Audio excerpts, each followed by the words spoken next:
Hi guys, nongeye kubasuhuza kandi mbifuriza ibihe byiza aho mugiye muherereye mu bice bigiye bitandukanye impande n'impande bakunzi bambarusha mining TV. Rongera muri kubona ko ndi muri dashboard za P network. Nababwiye ko igihe cyose tubonye amakuru y'ingenzi yafasha umupayiniya cyangwa yabera ikiraro umupayiniya yambukiraho kitugeza kuri open mainnet, dukora ibishoboka byose ayo makuru tukabahera mu bantu ba mbere, nimba ari byo mugomba gukosora bigakosorwa hakiri kare. Rero ari video nigeze mbahereza uyu munsi mu gitondo, mbona bamwe na bamwe baravuga ati ibintu uri kutubwira ntabwo tuzi ukuntu bikorwa, twere ukuntu bikorwa, jya ubivuga wenda uri kwerekana na video. Kandi mu by'ukuri ama video aba aragiye atambuka, uretse ko rimwe na rimwe usanga abantu batagenda babikurikirana cyangwa badakurikira video, ugasanga wenda ari nka video atarutse cyangwa video yamucitse. Wenda ndatinze sinshaka ko video zacu ziba ndende, iki kintu tugishyireho clear cyangwa tugishyireho umucyo ku muntu wese ugiye gukora KYC cyangwa ugiye gupasinga KYC cyangwa umuntu ugiye gukora liveness. Mbere yuko uyihabwa cyangwa mbere yuko unamayininga, reba ko application yawe iri clear, nta bintu by'amavirusi biyiriho, cyangwa wayikoreye permission cyangwa wayemereye kuba yafotora nk'ifoto cyangwa yafata video. Ari nk'abantu baba bafite application ya P network cyangwa ya P browser, ariko mu by'ukuri ugasanga iri bloke ku bintu bimwe na bimwe, kandi ibintu twagiye tubisobanura mu buryo bugiye butandukanye. Ndaje mbibereke uko mubikosora,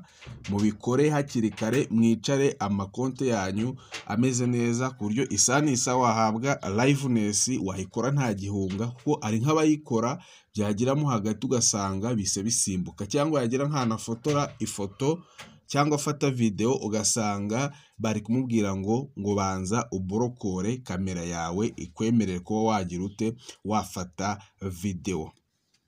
Hanyuma na hano no kuri iyi boost rate naho nabonye yagiye iba ikibazo kuri bamwe na bamwe, ukuntu bongera uyu muvuduko.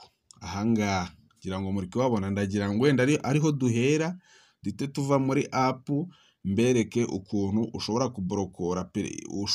kuborokora account yawe ya P network cyangwa ya P browser igihe ugiye gufata video cyangwa ugiye gukora liveness, ukapasinga neza ukatambuka nta kibazo. Reka duhere kuri iyi boost rate, nongera aka kantu nkabereke ku bantu batazi ukuntu bikorwa. Uraza ukanda ahangaha ndi kubereka ari udufresh, kandi abantu mutari ku mayininga mugerageze mu mayininge, kubera ko iminsi yagera igihe tubabwira ibintu rimwe na rimwe mukabica amazi, ariko nuzajya ubona umunsi uguciye utamayininze ujye umenya ko ari igihombo uba ugize ku giti cyawe. Uraza ukande ko hariho ndi kubereka, numara kuhakanda uraza uscrolling, urahita ukanda hano handitse increase hano hambere. Ndagira iki kintu ngishyireho umucyo kurya atazongera kugira umuntu wongera kukibaza, ko ibi bintu mbiberetse inshuro zigera muri enye cyangwa 5, ariko usanga abantu muri groupe bari kuvuga ngo ntabwo mudufasha, ngo ntabwo mubitwereka, ngo ibiki n'ibiki. Nyabuneka mujye mukurikira ama video, kuko ibi bintu tuba twabyerekanye pe, kandi n'abadmin n'abandi bantu mu magroupe mba mbona ko bari kugenda babafasha babasubiza. Ahubwo waza muri groupe ntunagerageze wenda usome message zahereye hejuru kandi babivuzemo, ugasanga uri kubaza ibintu babajije cyangwa bagenzi bawe bamaze no guhabwa ibisubizo, ahubwo kubera ko udashaka gusubira muri message ngo uzisome urebe ibibazo byagiye bitangwa n'ibisubizo byagiye bitangwa, ukaza uvuga ati ngo ntago bagufasha, ngo bafasha abandi, ngo we bakakwihorera. Muvandimwe, turi muri groupe twese turafashanya, nta ndanga kugufasha dupfa iki cyangwa mugenzi wawe aranga kugufasha ni iki mupfa. Ahubwo mujye mugerageza namwe musubire muri message ziba zatambutse, munyuze nk'amaso, haba hagiye harimo ibisubizo ndetse n'amavideo anyura hano kuri Mbarusha Mining TV. Ibisubizo byinshi tuba twagerageje kubitangira muri aya mavideo. Uraza ukanda hano kuri increase, ubwo twakomeje. Sinshaka ko video zacu zizajya ziba ndende cyangwa zirambirana. Uraza ukanda hano handitse configure cyangwa uraza ukanda ahangaha handitse details. Ahangaha kandi ndagira nkabereke tugashyireho umucyo kabe clear. ukande kuri details, utegereze.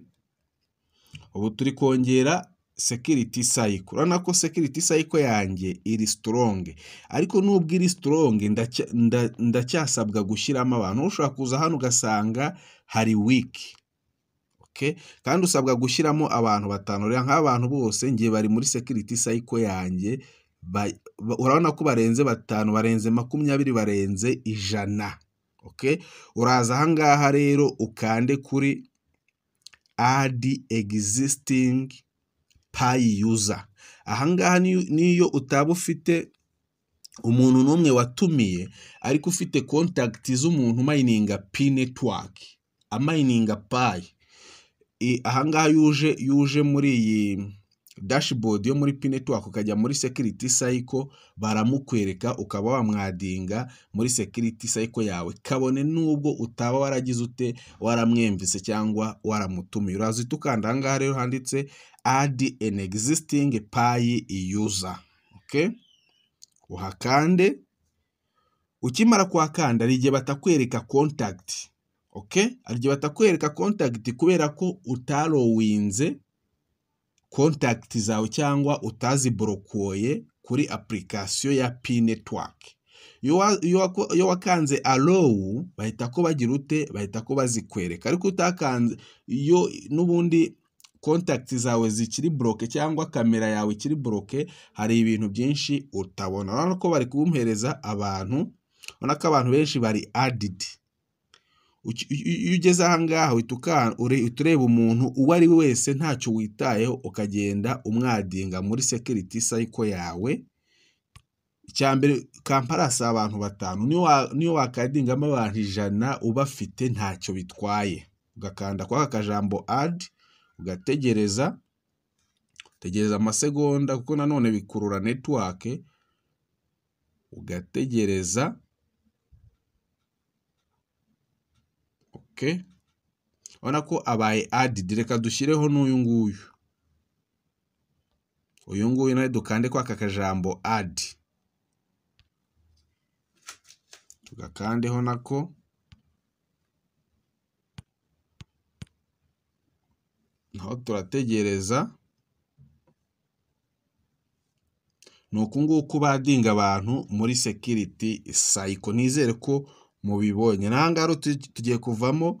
Ubona ko abaye added. Urakomeza ugascrolling ukamanuka hasi, nako harimo abantu bamaze kuba added n'abantu bagikeneye kwadingwa. Mugenda ukanda kwa akajambo ka add, bagenda bahita baba added. Urabona ko abantu benshi nge nabadinze muri security cycle yanjye, kandi urabona ko barenze abantu 5. Noneho tuvuye aha ngaha muri P network, okay?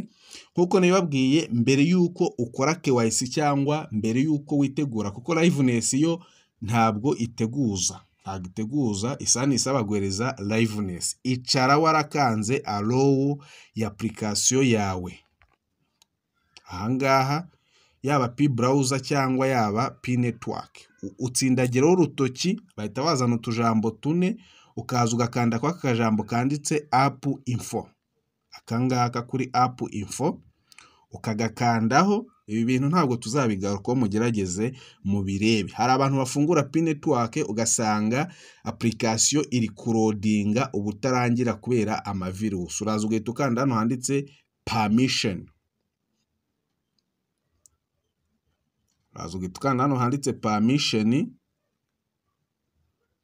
Ukaza urabona ko contact yanjye iri allowed. Rero itari allowed, iyo uyikanzeho barabwira ngo ni itari allowed, ibiri don't allow. Uraza ugakanda hano kuri allow, uba uyemereye contact zose zimayininga P network ko wajya muri security cycle yawe ukayibona. Ndetse no kuri kamera naho nuko nguko. Iyo ukanze allow kamera cyangwa igihe cyose ugiye gukoresha application while using app, bahita ko bayigufungurira. Ku muntu utarabikanze niwo ujya gukora KYC, yagira ahantu ho gufotora bakamubwira ngo kamera yawe ntabwo ifunguye. Ibi bintu nizere ko mubibonye step by step. Nimba utanabisobanukiwe uze muri groupe ubaze, aho utumvise ubaze, turagusubiza cyangwa turafashanya. Nicyo groupe ibereyeho. Ciao ciao, ndabakunda cyane.